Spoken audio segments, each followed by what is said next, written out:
Scott Hebert, welcome to the show. No, thanks for having me. True, honest question here. When I first asked you to talk about the best books of the year, did you have any idea that you had somehow like assigned your soul to the devil where you were going to be trapped in this cycle for years For to five come? years, no, I kind of made a pact there. I didn't quite realize that we would still be friends. You tricked me with kindness. Oh, isn't that the truth of how it works today? So I was about to put on my suit and then remembered that this is after Christmas, so I have permission to just wear comfy clothing, which in this case is my nice velvet smoking jacket. Beautiful. Did you have a good Christmas, Scott? Oh, that was great. Lots of time off. How about Um, you? it was an amazing Christmas. We had a great time. We went and visited my family this year. I'm sure nothing dramatic happened at all, and everything is smooth sailing. Amazing. Exactly. So we're here to talk about our favorite books of the year. We each come up with a list of these were our top reads. I have five books. In a rarity, I actually have physical copies of all five books, which is not usual for me. And I don't have a nonfiction pick this year. So, That's okay. Or no, I got fiction. I only got fictions too. hey, perfect. We No, went actually, sorry. from, I have one okay. nonfiction, but it kind of borders on fiction a little bit. We'll get there. I love how we started this series of like best books of the year of, oh, Ryan Holiday, this, philosophy, that. Barely any fiction at all to now. We're just talking about the things that we've really enjoyed reading. Well, yeah, we talked about me and you have talked about this before, but I think there's also just like as you get older, your tastes change, right? Hmm. And like you go through, especially for the amount that we were both reading, um, you kind of blast through a couple of genres and then it gets to be a little bit, there's nothing, Hmm. you're mining for golden nuggets Yeah. versus having big breakthroughs. When it's like really fun when Hmm. everything's new and fresh because you're having like all these big mind expanding things, but it's like how many self-help books do you need to read?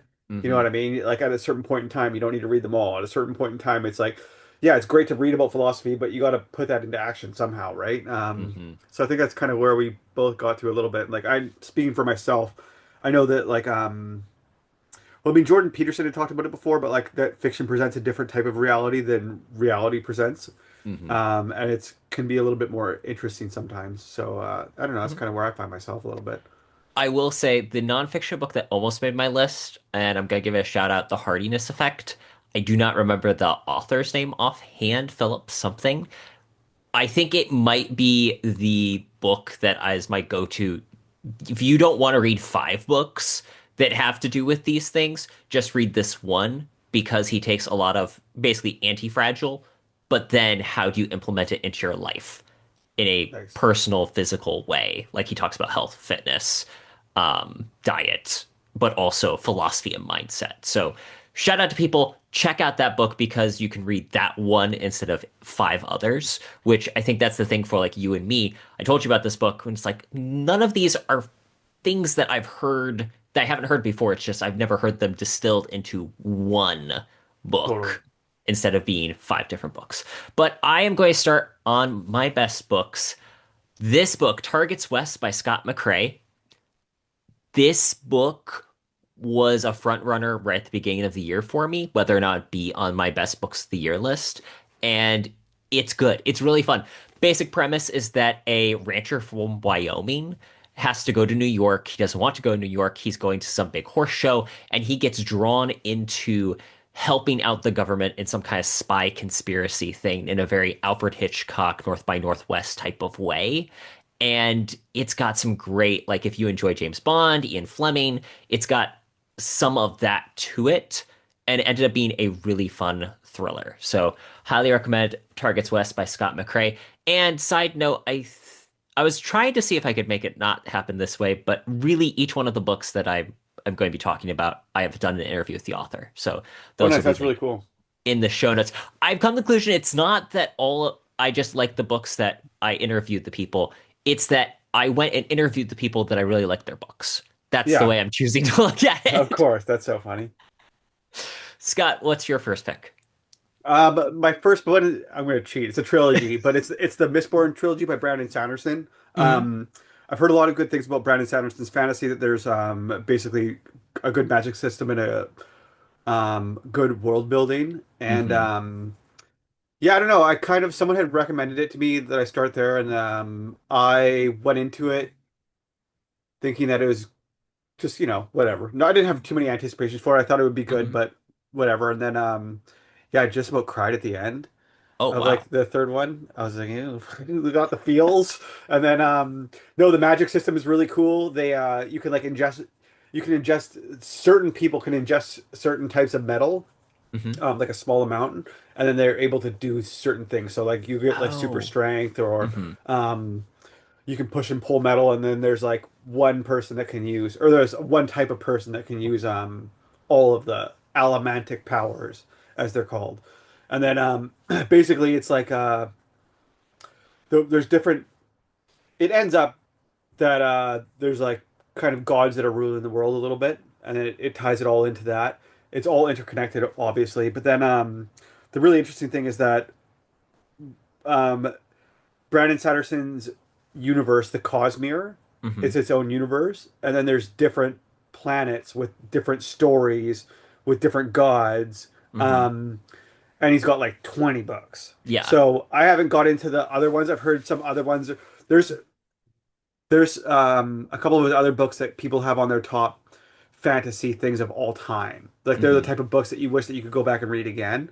Um, but I mean, they're part of like a 5 book series and stuff. So I'm kind of, I was just like, I'll do this one first and then get into the other ones.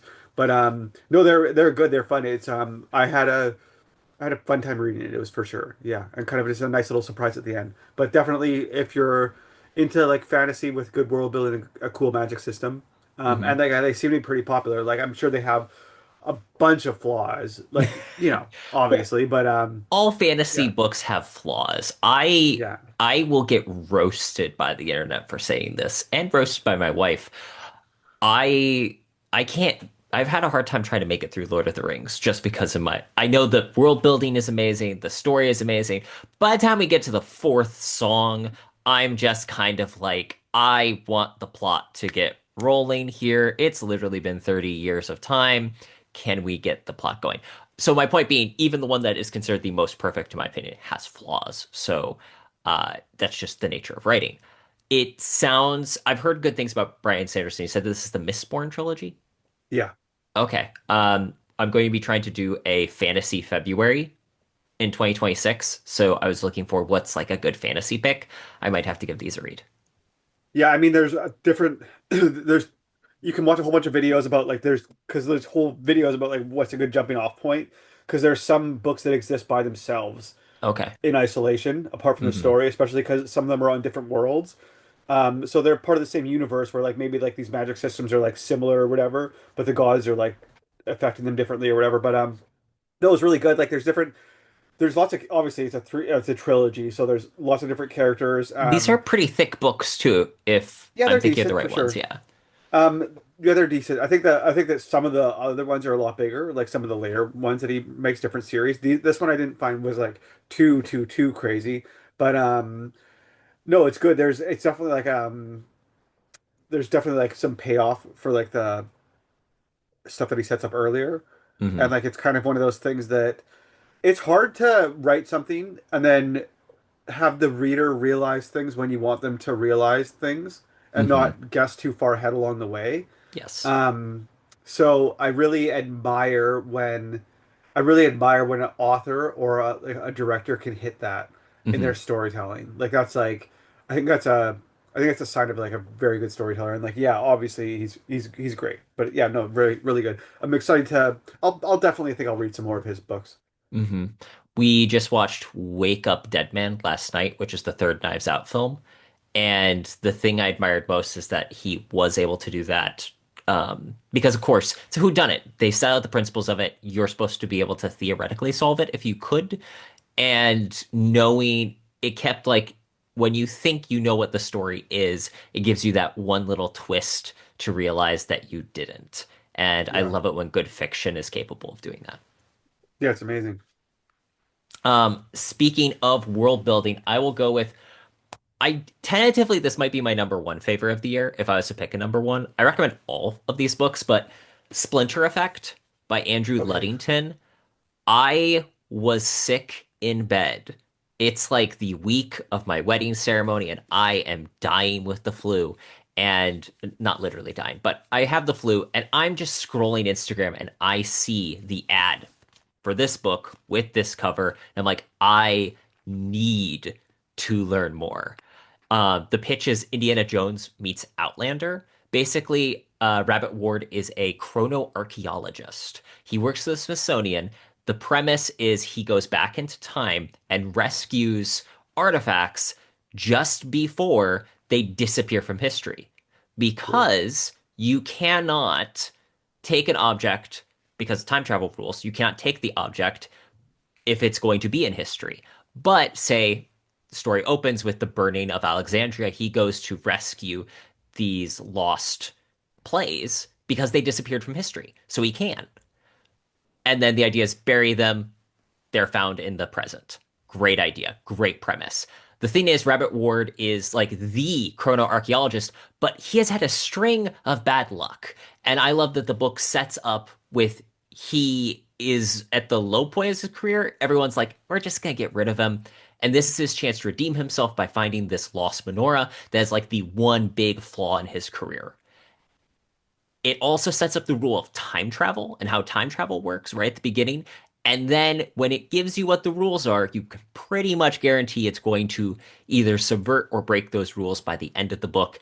And I think it just does a great job of being science fiction, adventure, and historical fiction because a lot of the story takes place in Constantinople during the reign of like Justinian somethingth. So it's a Cool. really fun read. It also has a great audiobook version. I think that this is probably the one of all of my books that I'm going to recommend today, Scott. I think this is the one you dig the most. Okay. Cool. Yeah, I'll check it out. And then I'll pick one more, and then we'll get to your next one. Sure. To Catch a Spy by Mark O'Neill. So this book, not only does it have this remarkable logo that looks so Similar. similar. Yeah, that's so funny. I love that. But so this is the authorized sequel to David Dodge's To Catch a Thief, which became the film starring Grace Kelly, Cary Grant, and I just read To Catch a Thief again I don't know, a month ago. And I was like, this book does a great job of being and then watched the film.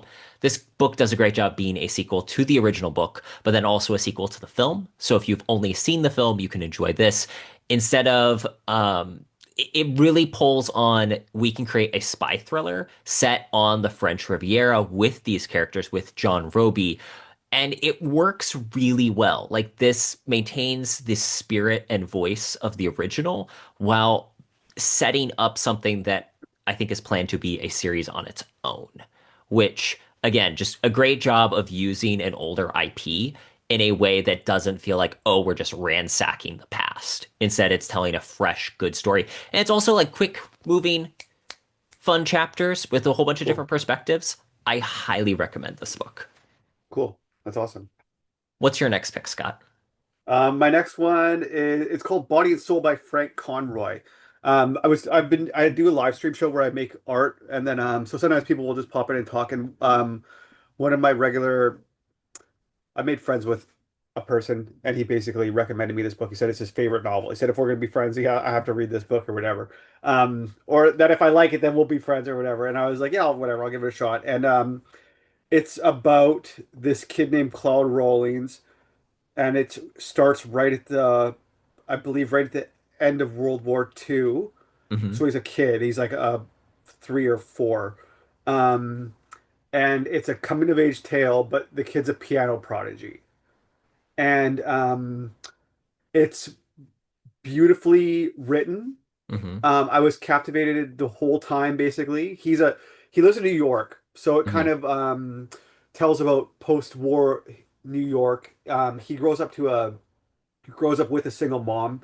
Hmm. His his mother is crazy. She no, like for real. Like she goes a little Hmm. crazy. She gets super into communism and stuff Hmm. and goes to all these secret meetings and then the government basically catches her and puts her in. But he's just a boy, so he's a little bit removed from it. So you kind Hmm. of see the the tragedy playing out in his mother's life and how he's just kind of being neglected. But through fate, he ends up going to this Jewish guy's music store Hmm. and plays the piano. And this guy takes him to this maestro, and this maestro ends up giving him like this really nice piano. And like they can't have it in their apartment because they just live in like a crappy apartment. So it ends Hmm. up being in the basement of a building, and he makes friends with the doorman, and it's like this whole convoluted, beautiful, winding tale. And he ends up becoming like this doesn't spoil the story at all, but he ends up becoming like a great piano player.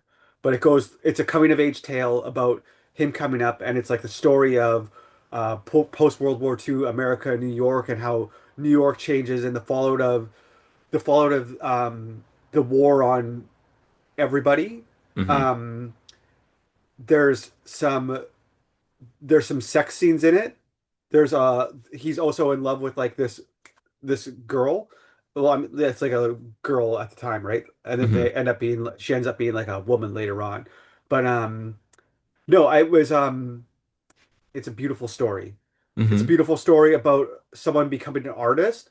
It's about having discipline. It's about um yeah, it's about how putting basically how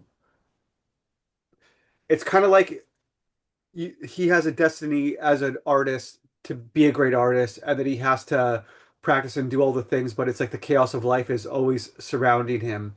Hmm. And there's there gets to be a thing in novels, obviously, when it everything twists back and ties all together, and it's like a little bit fake in that sense, where it's like life is Hmm. not quite like that. But it's beautiful. It's just a Okay. beautiful story. It all ties back at the end. Um, your questions get all answered. Like he's not he does some not great things, obviously, because he doesn't have like a good male role model. So he gets tied into some bad stuff, and then he ends up being friends with a guy, and like it all ties together. But it's no, it's and it deals with like there's also like a lot of themes of race in it too, because Hmm. he makes friends with a black guy who's like a doorman, basically Hmm. a doorman slash he's like a fix-it guy, like a handyman at a building, and he becomes friends with this guy, and then um yeah, it I was kind of surprised.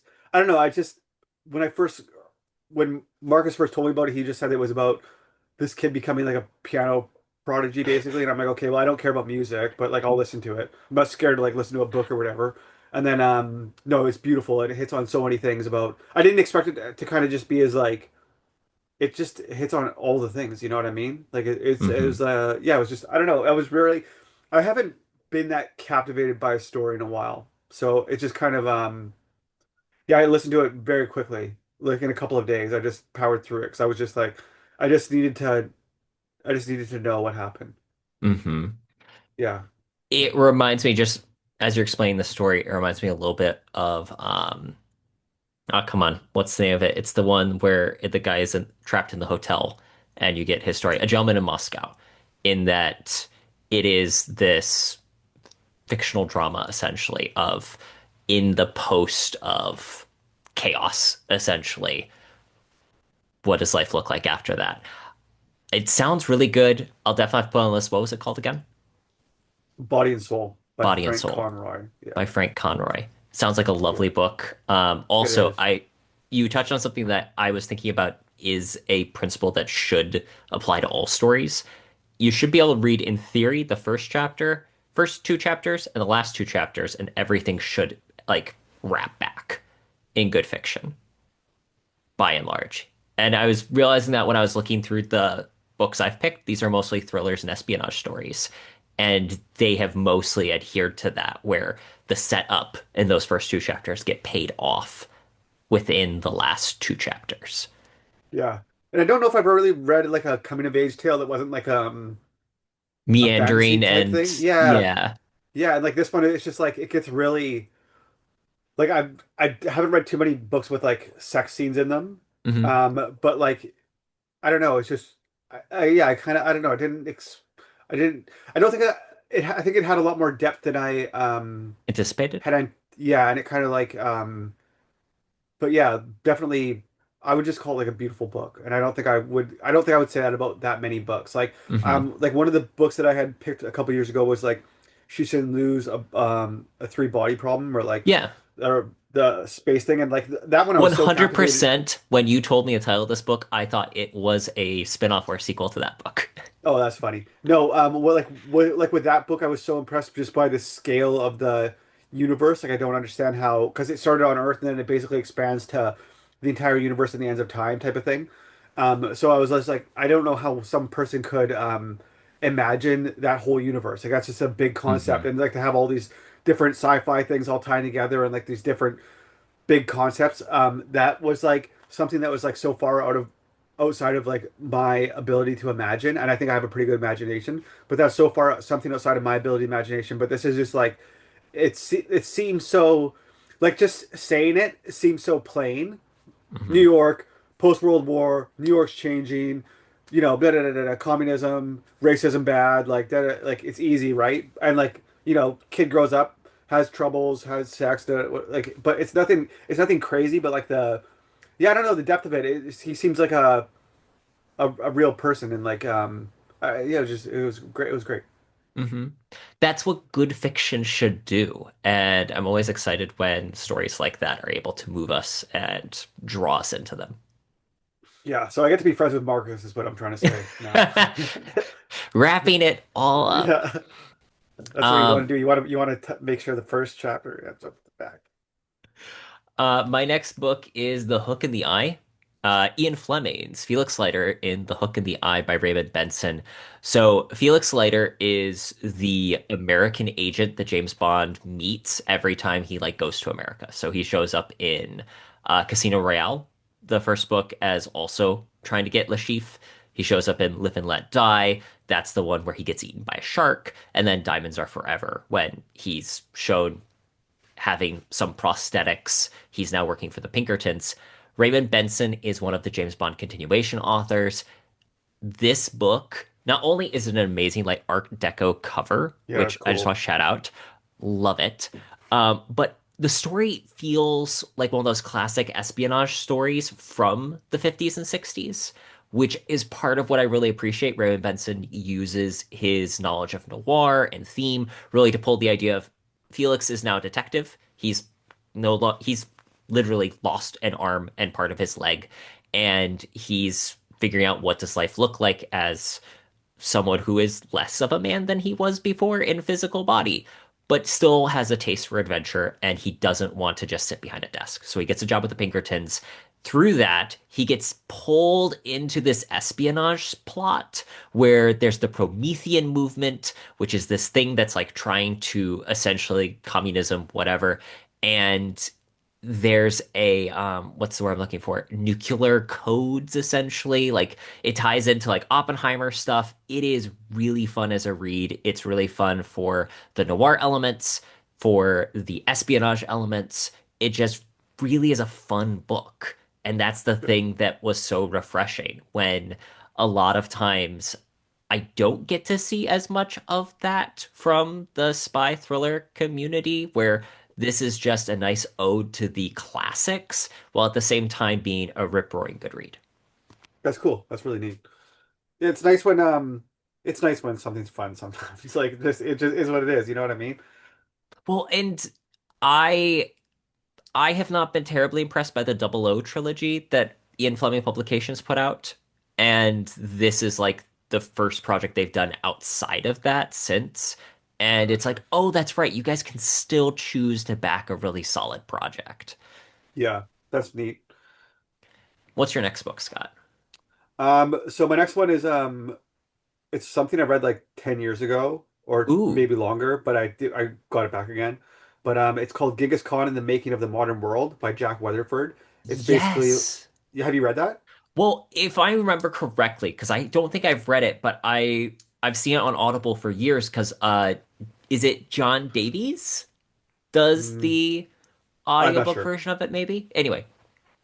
Um, it's a basically it's a Genghis Khan biography. Hmm. He was it was in the 1200s.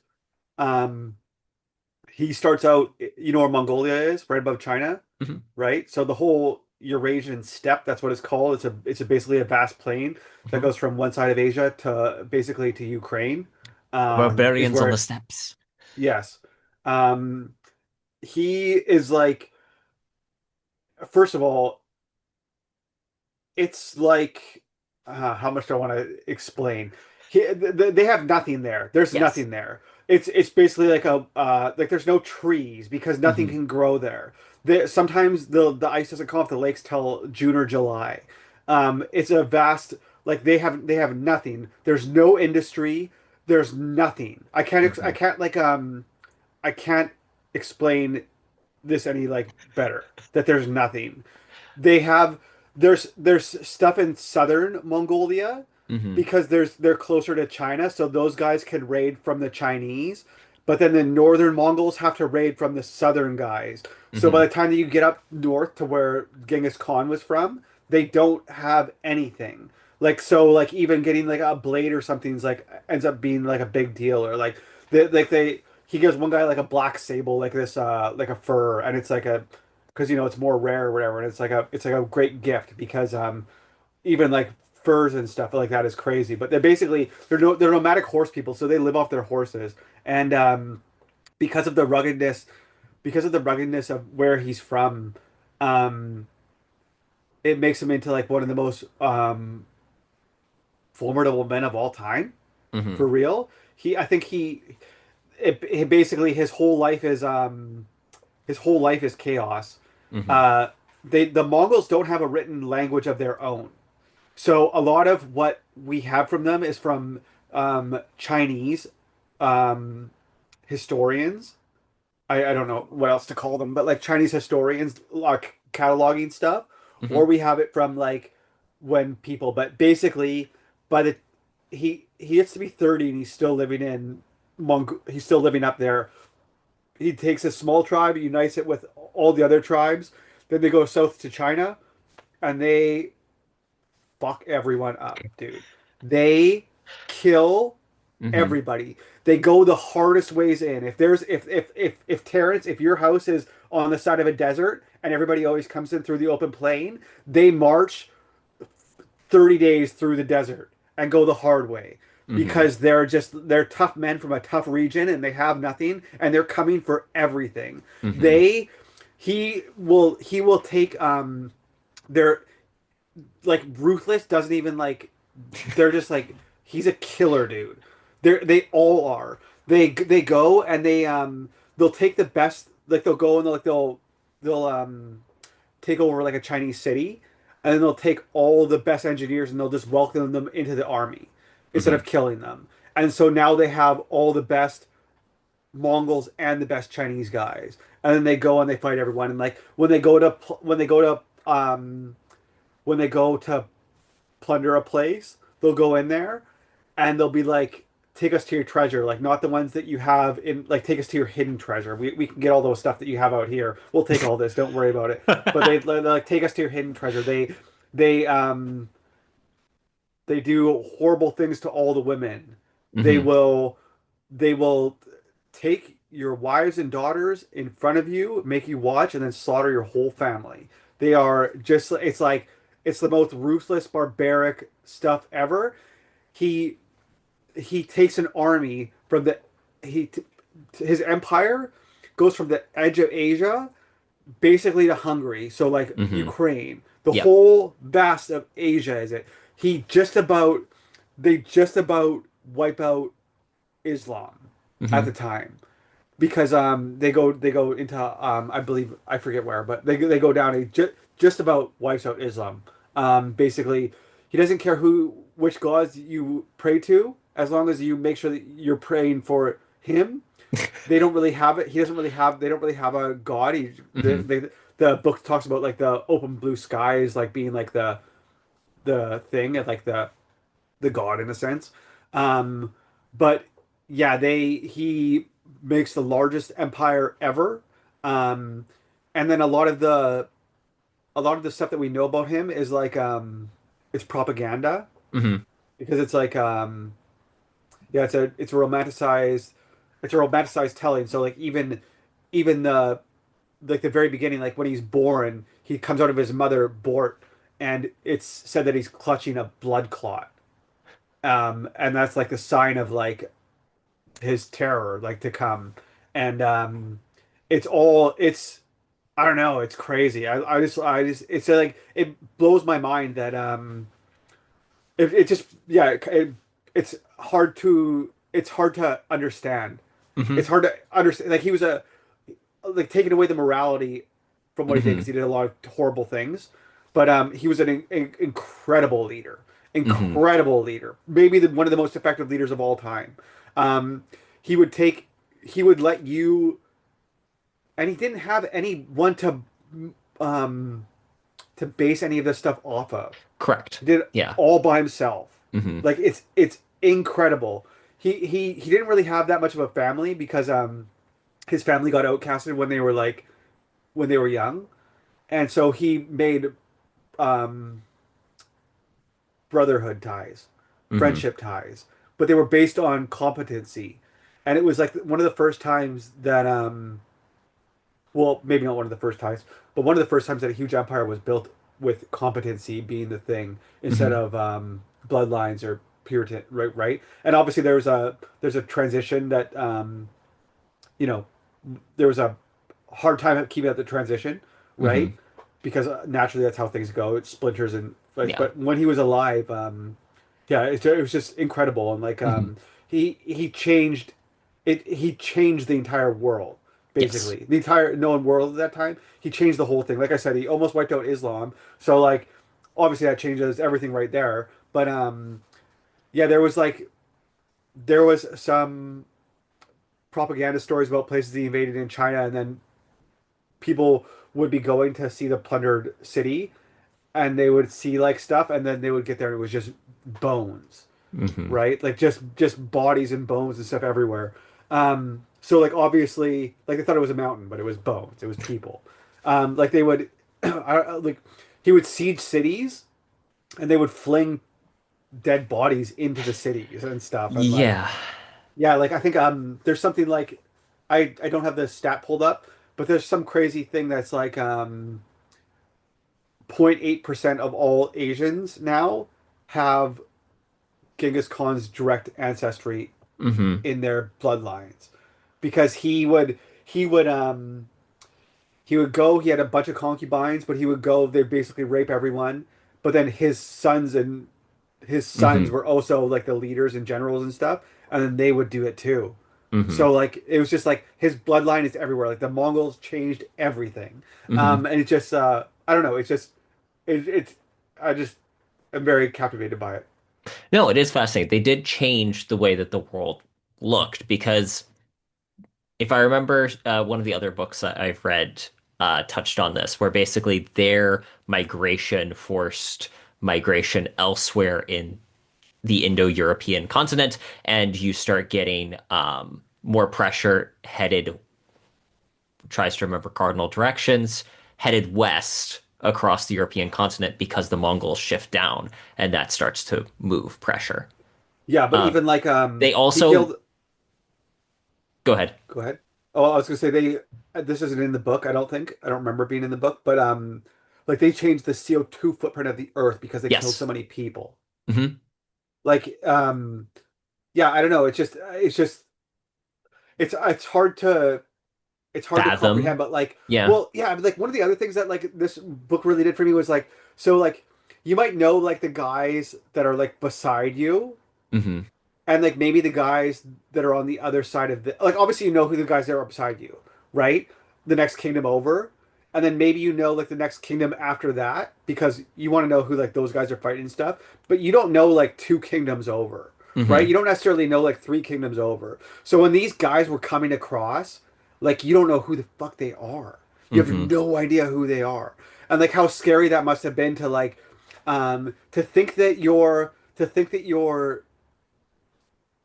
can do it or withstand them or whatever, and then they have all the technology from all the civilizations that they've conquered. They have all the best engineers. They have all the best everything from every single civilization. They have all the toughest guys, and they go in there and like he he goes to like a certain spot, and then he basically sends like this, it's called the Golden Horde, I believe, but Hmm. they send this other guy on like a scouting expedition just to go see what's out there, and just the scouting expedition, they destroy. That's the one that goes. It goes. I think it goes up to Russia and back down and around or Hmm. whatever. But they destroy everybody. Like Hmm. there was no one that could withstand it. There's even some things that would like, well, how would Genghis Khan, because it's 1200, so it's like, how would Genghis Khan done it against the knights? And it's like, well, they fought them in Hungary and he did awesome because they had Chinese siege warfare and everything. They like it's hard to like, they never lost a fight. They never Hmm. lost. Um, yeah, basically the only thing that happened was that he died, Hmm. and then it splits apart. But it's like, it's hard to, I don't know. It's just hard to kind of, it's hard to comprehend just everything. But it's just like, I admire so much. Obviously, like I said, morality aside, I admire so much that a man can come from nothing, like Hmm. literally nothing, nothing, no place in life, and it's like the ultimate. But it doesn't even seem like he had that much of an ego, because he wasn't doing it for like he wouldn't keep all the treasure for himself. He would like plunder stuff and then give it to everybody else. He Hmm. didn't keep anything for himself. He didn't have nice things. They never made they never really made like a, well, they kind of started making a capital because they had to, Hmm. capital city, The and then that's, administration eventually has to happen to yeah, rule they what you it conquer. and it breaks down, and like your kids are in different places or whatever. But like before that, like they never had, like he wasn't spending on palaces. He wasn't spending on whatever. He was just, it was just pure conquering. It was just pure expansion. It's just yeah, it's really cool. So it's like the book is a little bit of propaganda. Oh, sorry, it's a lot of it's propaganda. We don't have that many different things. In Dan Carlin's hardcore history, there's like a 7 hour or maybe longer thing about the thing. I think this was one of the books that he references from. But like, even we're not even 100% sure how to say his name because the Mongols don't have a written language Yeah. anywhere. So like like I think that Genghis Khan is from a Chinese translation, but it could also be Chinggis Khan. Hmm. Um, or like, but yeah, we're not even quite sure how to say his name. And there's no pictures of him. And it's just like, oh, obviously, but like, yeah, no, it's incredible. It's really, yeah, it's really neat. I should get that into my listen because I've heard the audiobook narrator is fantastic, but then also I just finished earlier this year I read a book on King Alexander the Great, and just seeing he was the son of a king and had an advantage then to then go conquer. It would be fascinating to read about Genghis Khan, who did not have that from the start, and Yeah, see how it did. The thing with that I thought was interesting is a note that was made in that Alexander book is that they came from Macedon, where the kingdom was yes, located, is like the highlands of these craggy, inhospitable regions, which also he makes the comment about it when they're conquering the Persian Empire, which started out as a highland kingdom where yes. they are people from a rugged wasteland that became warriors. I'm noticing a trend Yeah. where the environment shapes people who are capable of actually surviving. Oh, absolutely. Even like even the best UFC fighters are from Dagestan right now, which is like the mountainous region in southern Russia, right? So it's like hard people. They're white Muslims from a mountainous region in Russia, in a hard country, is what I'm trying to say, right? And like they're right next to Chechnya. Like they got like, there's so much war, there's so much death.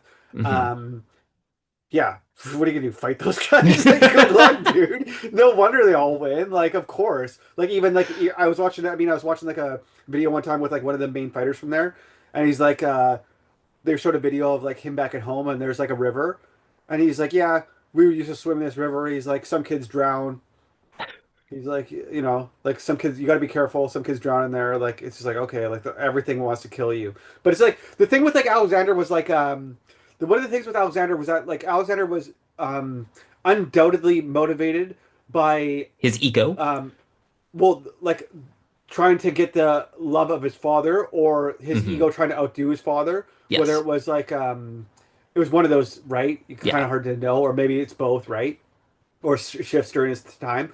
But it's hard to know what Genghis Khan's motivation was, Hmm. because he didn't stop. He kept on going. Yeah. And it's like, but he didn't have like, whether it was maybe he didn't, I don't know. Like I just don't, I don't understand that kind of I don't know. I guess I do have ambition, but Unlimited I wish I yeah expansionism. yeah. Well, I mean, I just like I look at it, remove myself from it, but like just as like ambition, like how do you have that much ambition without tipping over and becoming like egotistical? And not to say he wasn't, because the whole thing with it is though is that like it's all propaganda because there's nothing there. So it's like Yeah. you have to take everything with a grain of salt with it because Yeah. it's all bullshit in a Hmm. sense. And it's all made up fantasy stories. So like even the narration is like kind of neat because it's like he comes up with a blood clot in his hand and it's like I'm not doing the voice very well, but like it's dramatic, right? It's like a Hmm. romanticized thing. And so it's I don't know. Good, I It liked it. it makes more sense that this is the era that we really get stuff like Conan the Barbarian from, Yeah. where it's that kind of we know very little. It is the story. It is this. Um, you don't know what's coming around the corner, and just it's fascinating. That's where that sword and sorcery type of plot comes in that I don't haven't really tackled before, but I think would be interesting to try to lean into. My next book is Another Try by Gene Kuhn. This is a phenomenal thriller. It is Gareth Kelly is the main character. He's like a CIA badass who has his identity leaked by the president on Twitter, which, can I just say, today's day and age, delightful way of starting the story.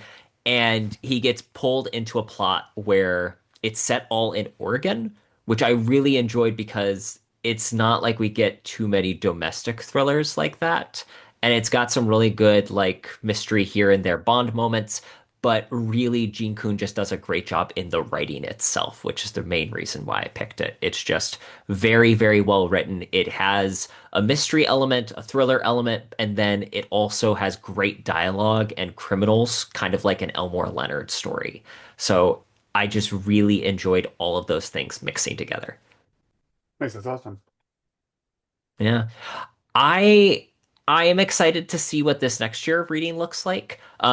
Again, note is that I have interviewed all of these people whose books I've talked about and will be linked in the show notes. But I'm really excited to see what I read this next year. I would like to read some more biographies. Specifically, you've got me jazzed to want to read the Genghis Khan biography, but I also want to read one on Napoleon. There's just something fascinating about these larger than life conquerors that decided that they had enough appetite to try eating the world.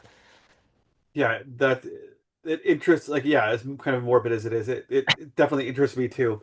Um, yeah, I think I'll probably read some more. I don't know what I'll read this year. I'm kind of just open to whatever. Hmm. I was kind of surprised by that Body and Soul one, and like I would love like obviously we'd love to find those books wherever, right? But no, I'm kind of open to being pleasantly, hopefully surprised by whatever. Hmm. What's you got going on in the background? Like we see the mask on the video. Tell us what you have going on in the artist studio of the mind of Scott Hebert. I'm just making stuff. No, I've just been making stuff. I've been started a YouTube series called Letters to a Creative where I just write basically philosophical letters about different aspects of creativity. I kind of use it through the lens of painting, but I mean, I hope that they're wide ranging enough that they can be for anything. So that's a series that I'm starting. I'm hoping to. I haven't really been posting that many videos on YouTube. I do a live stream show, but I don't post like standalone videos. But I'm hoping to really change that this year and get back into it, and I'm feeling pretty jazzed up for it. So no, I'm just on my own little journey of being an oil painter and getting to be the best that I can be, and I mean, it's going pretty well. It just needs to keep on going. It's going to take a while, so it's just left foot, right foot, left foot, right foot. Keep on going. Hmm. Keep the hammer down. Keep going as hard as I can, and then yeah, that's basically it. What's going on with you?